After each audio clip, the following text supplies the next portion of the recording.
ఉప ముఖ్యమంత్రి వారు నేను విద్యాశాఖ మీద మాట్లాడే ముందు కొన్ని అంశాల ముందు వారు మాట్లాడుతూ చెప్పారు.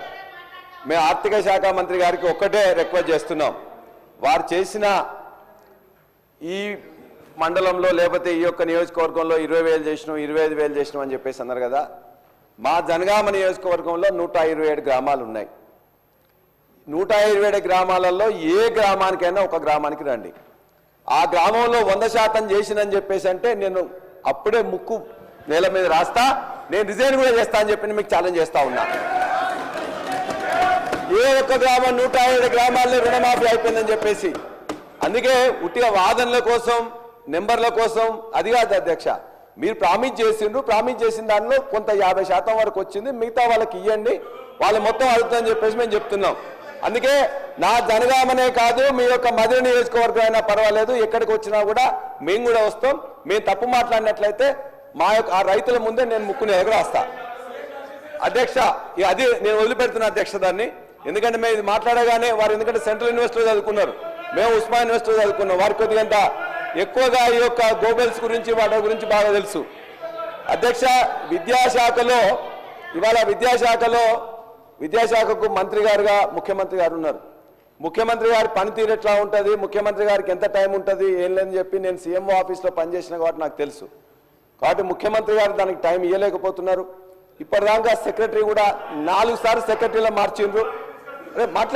మాట్లాడుతున్నా అధ్యక్ష, నేను ఏం మాట్లాడతలేను. ఇవాళ ఆ విద్యాశాఖలో ఏదైతే ఈ 15 నెలల్లో జరిగిందో భారతదేశంలో ఏనాడు కూడా ఏ సంవత్సరంలో కూడా జరగనంతగా ఒక్క ఈ సంవత్సరంలో విద్యాశాఖలో స్కూల్ ఎడ్యుకేషన్లో 2 లక్షల మంది డ్రాప్ అవుట్ అయినరు. ఇది నేను రాసింది కాదు అధ్యక్ష, అనేక పేపర్లు వారు కూడా 1-2 సమయం మాట్లాడిండ్రు. 2 లక్షల మంది జూనియర్ కాలేజీలో డిగ్రీ కాలేజీలో మొత్తం తగ్గిపోయిండ్రు.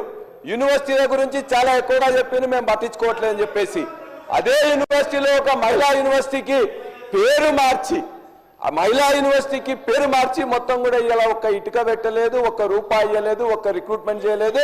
ఇవాళ మొత్తం స్కూల్ ఎడ్యుకేషన్ కానీ హైయర్ ఎడ్యుకేషన్ కానీ యూనివర్సిటీ ఎడ్యుకేషన్ కానీ మొత్తాన్ని పండబెట్టింది అధ్యక్ష. అంతేకాదు ఆర్థిక శాఖ మంత్రులు ఒక మాట చెప్పిండ్రు. ఆర్థిక శాఖ మంత్రి గారు ఇక్కడే ఎల్ఓపిగా ఉన్నప్పుడు మొత్తం కూడా ఇవాళ ఈ యూనివర్సిటీ విద్యార్థులకు 3,000 రూపాయలు ఇస్తున్నారు, 1,500 రూపాయలు ఇస్తున్నారు. వాళ్ళకు కూడా ఇవాళ 3,000 ఇచ్చే పరిస్థితుల్లో మీ ప్రభుత్వం లేదా? వాళ్ళందరినీ కూడా వ్యయంగా ఎందుకు ఎక్స్పెండిచర్ గా భావిస్తున్నారు? ఇది మానవ వనరుల మీద పెట్టినది కాబట్టి మీరు ఎందుకు ఇవ్వట్లేదని చెప్పేసి అడిగారు. మరి వారే ఇలా ఆర్థిక శాఖ మంత్రి అయినరు, వారు యూనివర్సిటీ నుంచి వచ్చిన వాళ్ళు. ఇంకో మాట కూడా చెప్పింది, ఇవాళ యూనివర్సిటీలో పేదవాళ్ళు ఉన్నారు, పేదవాళ్ళంత మాత్రాన వాళ్ళకి సబ్జెక్ట్ లేకుండా కాదు, వాళ్ళు ఇలా చాలా ఇబ్బంది పడుతున్నారు, పెంచుతామని చెప్తే మేము పెంచిన 1,500 నుంచి 1,800 చేసి దాన్ని 3 ఏళ్ల నుంచి ₹1 రాలేదు అధ్యక్ష. వీరు వచ్చిన 15 నెలల నుంచి కూడా ఏ యూనివర్సిటీకి కానీ ఏ ఎడ్యుకేషన్ డిపార్ట్మెంట్ కానీ ఎవరు కూడా ₹1 రాలే, ఒక్క ఇటుక పెట్టలే, ఒక్క రిక్రూట్మెంట్ స్కూల్ ఎడ్యుకేషన్ లో కొన్ని జరిపినారు అధ్యక్ష. అంతే తప్ప కానీ ఎక్కడ చేయలేదు. దయచేసి విద్యాశాఖ మంత్రులుగా ఉన్న ముఖ్యమంత్రిగా నేను విజ్ఞప్తి చేస్తున్నాం, ఇది అందరూ కూడా ఆలోచించి.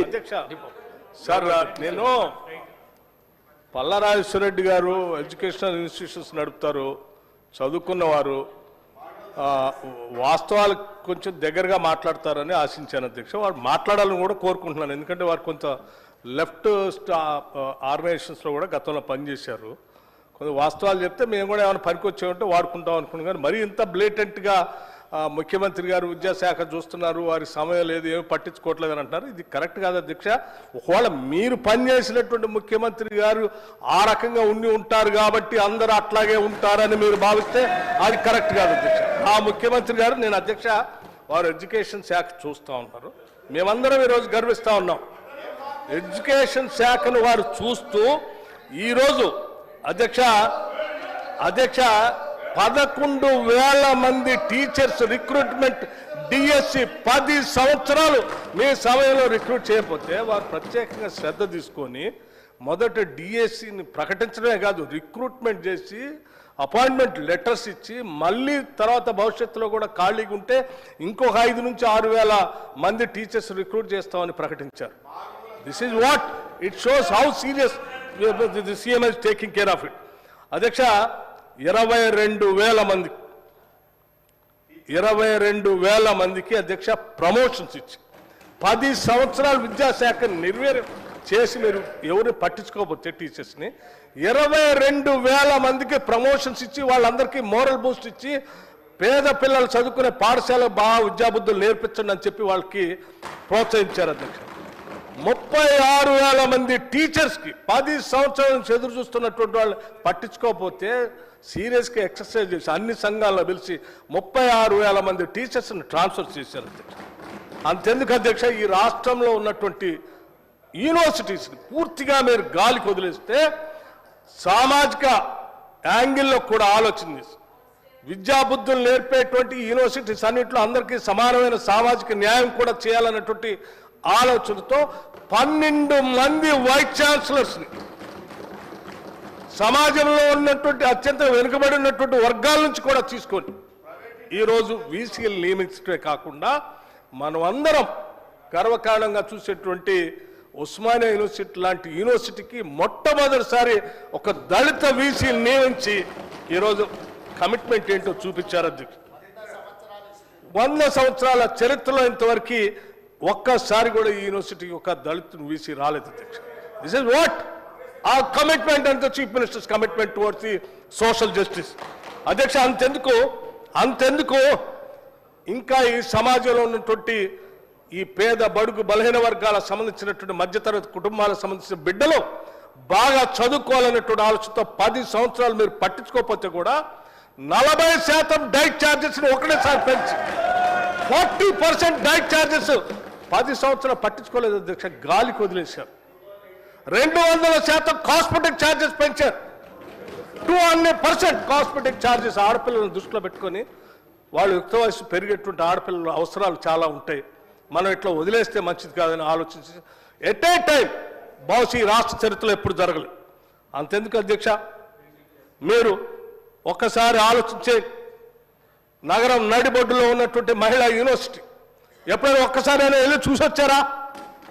మనమందరం మహిళలు ఎదగాలని కోరుకుంటున్నాం. అటువంటి యూనివర్సిటీస్కి మనం అందరం గర్వించేటువంటి పోరాట యోధురాలు వీరనారి చాకలి ఐలమ్మ పేరు పెట్టి గాలికి వదిలేలేదు అధ్యక్ష. ఆడికి ప్రత్యేకంగా వెళ్ళారు.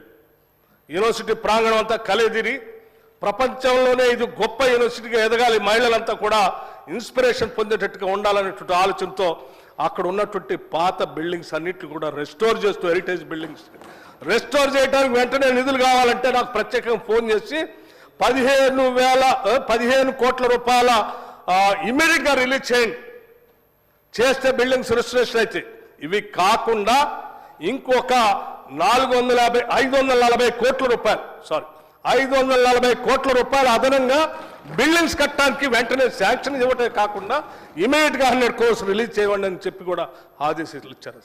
ఇది అధ్యక్ష ఈ ముఖ్యమంత్రి కానీ ఈ ప్రభుత్వానికి కానీ ఎడ్యుకేషన్ మీద ఉన్నటువంటి అనుబంధం ప్రతి శాసనసభ నియోజకవర్గంలో అధ్యక్ష మీరందరూ వినే ఉంటారు. ఈ మధ్య young India integrated residential schools నా భూతో నా భవిష్యత్ బహుశా ఈ దేశంలో స్వతంత్ర భారతదేశంలో ఏ రాష్ట్రంలో కూడా ఇటువంటి ఆలోచన చేయలేదు అధ్యక్ష.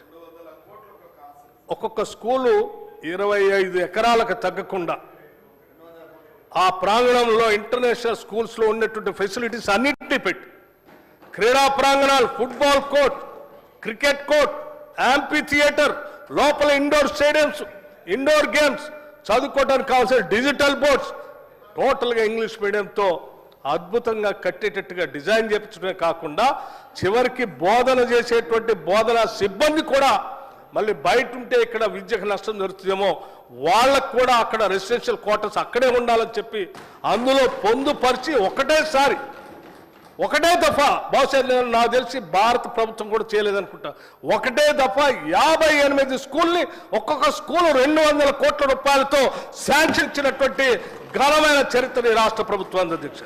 This is what the Chief Minister's commitment towards the education and welfare and well-being of the middle class, weaker sections, అట్లాగే మిగతా ఈ వర్గాలందరూ కూడా ప్రపంచంతో పోటీ పడాలనే ఆలోచనతో చేస్తున్నటువంటి ఈ కార్యక్రమాలు ఎక్కడ 10 ఏళ్ళు విద్యాశాఖకి గాలికి వదిలేసి పట్టించుకోకుండా యూనివర్సిటీకి వైస్ ఛాన్సలర్స్ పెట్టకుండా డిఎస్సి నియమించకుండా ట్రాన్స్ఫర్స్ చేయకుండా ప్రమోషన్స్ ఇవ్వకుండా డైట్ ఛార్జెస్ పెంచకుండా కాస్మెటిక్ ఛార్జెస్ పెట్టకుండా పూర్తిగా గాలికి వదిలేసిన మీ ముఖ్యమంత్రి అక్కడ పనిచేసి ఈ ముఖ్యమంత్రి కూడా అట్లాగే ఉన్నాడని మీరు ఊహించుకొని మాట్లాడుతూ ఉంటే నిజంగా మాకు బాధ అనిపిస్తూ ఉంది. పల్లా రాజేశ్వర రెడ్డి గారు దయచేసి వాస్తవాలు తెలుసుకొని మీరు ఇవన్నిటిని ఉపయోగపడేటట్టుగా చేయవలసిందిగా చెప్పడమే కాకుండా నేను ఇంకొక చిన్న మాట కూడా చెప్తున్నాను. ఎప్పుడైనా ఒక్కసారైనా ఆలోచించారా? ప్రపంచంతో మన విద్యార్థులు పోటీ పడాలి, ప్రపంచంలో అంతా గ్లోబలైజేషన్ జరుగుతుంది, టెక్నాలజీ పెరిగిపోతుంది, దానికి సరిపోయేటట్టుగా మన విద్యార్థుల నైపుణ్యాన్ని పెంచాలని ఎప్పుడైనా ఒక్కసారైనా ఆలోచన చేశారా? ముఖ్యమంత్రి గారు రేవంత్ రెడ్డి గారు రాగానే ఫస్ట్ మొదలుపెట్టిందే యంగ్ ఇండియా స్కిల్ యూనివర్సిటీ అని చెప్పి ఫ్యూచర్ సిటీలో స్కిల్ యూనివర్సిటీ మొదలుపెట్టి అనౌన్స్ చేయటం ఒక్కటే కాదు అధ్యక్ష, దానికి సంబంధించి ఈ దేశంలో ఉన్నటువంటి ఇండస్ట్రీకి సంబంధించిన పెద్ద మనుషులందరినీ పిలిచి వాళ్ళందరినీ మహేంద్ర కంపెనీ లాంటి చైర్మన్ కూడా పిలిచి వారితో పాటు అనేక మంది పారిశ్రామికవేత్తలు అందరినీ పిలిచి మా రాష్ట్రంలో పరిశ్రమలు పెద్ద ఎత్తున వస్తున్నాయి, మా రాష్ట్రంలో అనేక ఇంజనీరింగ్ కళాశాలలో మా విద్యార్థులు చదువుకుంటున్నారు, వాళ్ళకి కావలసినటువంటి నైపుణ్యాన్ని స్కిల్ని మీ భాగస్వామ్యంతో మీ పరిశ్రమలు కూడా కావాల్సిన విధంగా సిలబస్ తయారు చేసి ఇక్కడ నైపుణ్యం ఇచ్చి వాళ్ళందరికీ ఇక్కడ చదువుకోగానే వెంటనే మీరు రిక్రూట్మెంట్ చేసుకునే విధంగా మీరంతా భాగస్వాములు కండి అని చెప్పి వాళ్ళు ఒప్పించి మొట్టమొదటిసారి యంగ్ ఇండియా స్కిల్ యూనివర్సిటీ అని ఈ రాష్ట్రంలో ఫ్యూచర్ సిటీలో స్టార్ట్ చేపించి ఇవాళ భవనాలు కూడా త్వరితగతిన పూర్తవుతున్నాయి అధ్యక్ష. ఎవరైనా కావాలంటే ఆ ఫ్యూచర్ సిటీ పోయి చూసి రావచ్చు అధ్యక్ష. వాటితో పాటు ఐటీఐ సెంటర్స్ అధ్యక్ష, మీరు గాలికి వదిలేశారా? ఒక్కసారైనా పట్టించుకున్నారా? 10 ఏళ్ళు ఒక్కసారైనా ఐటీఐ సెంటర్స్ పట్టించుకున్నారా? మేము రాగానే ముఖ్యమంత్రి గారు సమీక్ష చేసి ఈ రాష్ట్రంలో ఉన్నటువంటి 65 ఐటీఐ సెంటర్స్ అన్నింటినీ కూడా పిలిచి ఇవన్నీ ఈ ప్రపంచంతో పోటీ పడేటట్టుగా ఉన్నటువంటి పరిశ్రమలకి ఉపయోగపడే విధంగా స్కిల్స్ తయారు చేసేటువంటి సెంటర్స్గా తయారు కావాలని చెప్పి అక్కడ కూడా మొత్తం పారిశ్రామికవేత్తలు అందరినీ ఇన్వాల్వ్ చేసి వాళ్ళకి కావాల్సినటువంటి సిలబస్ని తయారు చేపించే విధంగా పొందుపరిచి ఈ 65 ఐటీఐ సెంటర్స్ అన్నింటినీ కూడా అడ్వాన్స్డ్ టెక్నాలజీ సెంటర్స్గా అప్గ్రేడ్ చేస్తూ వాటికి కావాల్సినటువంటి మెషినరీని అన్నింటినీ కూడా శాంక్షన్ చేసి ముందుకు తీసుకొని పోతున్నటువంటి విషయం మీకు తెలియదు కాదు అధ్యక్ష. మీలాగా వీటన్నిటిని గాలికి వదిలేసి మీరు ఒక యూనివర్సిటీ, ఆయన ఒక యూనివర్సిటీ, ఇంకొక ప్రైవేట్ వ్యక్తులు ఎవరు వస్తే వాళ్ళకి యూనివర్సిటీలు ధారాదత్తం చేసి విద్యను అమ్ముకునే పరిస్థితులు మేము చేయలేదు అధ్యక్ష. ఈ రాష్ట్రంలో ఉన్నటువంటి ప్రజలందరికీ రాష్ట్ర ప్రభుత్వం ద్వారా ప్రతి రూపాయిని పోగేస్తాం. ఆ వేసేటువంటి ప్రతి రూపాయి పిల్లల భవిష్యత్తే రేపటి తెలంగాణ భవిష్యత్తుగా తీర్చిదిద్దే విధంగా ఈ రాష్ట్ర ముఖ్యమంత్రి విద్యాశాఖను పర్యవేక్షిస్తున్నారు కాబట్టే ఈరోజు ఇవన్నీ చేయగలిగాం. ఈ చేసేటువంటి విషయాన్ని వదిలేసి విద్యాశాఖ చూస్తున్నారు, మీరు గాలికి వదిలేస్తున్నారు, మీకు సమయం లేదంటే అది కరెక్ట్ కాదు అధ్యక్ష. దయచేసి పల్లా రాజేశ్వర రెడ్డి గారు సబ్జెక్ట్ మాట్లాడేటప్పుడు కొంచెం దగ్గరలో ఉండేటట్టుగా మాట్లాడవలసిందిగా వారికి విజ్ఞప్తి చేస్తూ ముగిస్తా ఉన్నాను అధ్యక్ష. అధ్యక్ష, మేము మాట్లాడే ముందే ఒక్క లైన్ మాట్లాడగానే వాళ్ళు గంటసేపు మాట్లాడితే నేను ఎక్కడ మాట్లాడితే నాకు కావాల్సిన యాంపిల్ టైం ఇవ్వాలని కోరుతున్నాను అధ్యక్ష. వారు మేము మాట్లాడిన దాంట్లో ఉస్మానియా యూనివర్సిటీలో వాళ్ళందరూ వస్తే 3,000 రూపాయలు చేయమని చెప్పి వారు డిమాండ్ చేసి చేసిందా లేదా అని చెప్పేసి అడిగితే తర్వాత చెప్పమంటే అది తప్ప అన్ని విషయాలు చెప్పింది అధ్యక్ష. అంతే పచ్చి అబద్ధాలు అంటే అవాస్తవాలు ఏం చెప్పిందంటే అధ్యక్ష, ఈ రాష్ట్రంలో 2014 తర్వాత ఏ వీసీ కూడా అపాయింట్ కానట్టు వీరు మాత్రమే వీసీలు 30 మంది వీసీలను గత 2014 నుంచి 2023 వరకు వీసీలను అపాయింట్ చేసిండ్రు. మొట్టమొదటి దళిత వీసీ సాంబయ్య గారు మాదిగ కమ్యూనిటీకి ఉన్నట్లయితే 5 సంవత్సరాలు ఉంటే ఇవాళ తెలంగాణ యూనివర్సిటీకి వేసిండ్రు. రెండో ఎస్సీ వీసీ మల్లేశం గారిని ఇవాళ శాతవాహన యూనివర్సిటీకి వేసిండ్రు. అదేవిధంగా రాతోడ్ అని చెప్పేసి ఎస్టీ అక్కడ కూడా 10 years లేకపోతే వాళ్ళని కూడా దాన్ని మొత్తం తీసుకొచ్చేసి మహబూబ్నగర్ పాలమూరు యూనివర్సిటీకి ఇచ్చిండ్రు. మీరు నిన్న పోయి కలియదిగినని చెప్పిన యూనివర్సిటీకి సబితా ఇందారెడ్డి గారు మంత్రిగా ఉండి మొత్తం కూడా ఉస్మానియా యూనివర్సిటీలో 4 అత్యంత పెద్ద బిల్డింగ్లు కట్టమే కాకుండా అంత ముందున్న మెస్ ఛార్జీలను 100% పెంచి ఆ యొక్క దానికి మొట్టమొదటిసారి ఆ యొక్క మహిళా యూనివర్సిటీకి ఒక దళిత వీసీని వేసింది. 4 దళిత వీసీలను గత ప్రభుత్వం వేసింది, బీసీలను వేసింది, మైనార్టీలను వేసింది. ఈ విధంగా పచ్చిగా అబద్ధాలు చెప్తే ఎట్లా అధ్యక్ష? మొత్తం వైస్ ఛాన్సలర్లు 30 మందిని